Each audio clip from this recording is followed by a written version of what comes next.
Kung magkukompute ako, kung bibili ako ng 1 kilo na ham, na mumurahin, hindi yung may brand, pwede.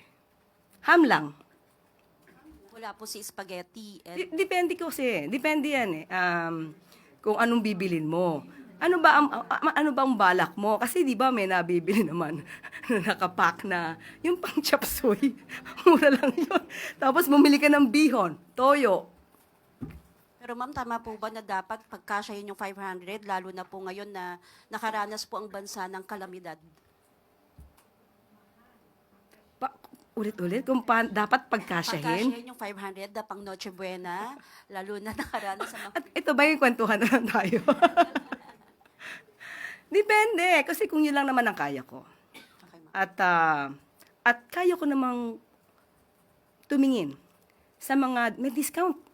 May mga grocery stores na may discount. Pag malapit na yung, let's say, 3 months na dapat mabenta na ito lahat, depende po yan si diskarte. But still, sabi ko, hindi po ako sasagot in behalf of DTI dahil magkakaroon po sila ng kanilang press briefing.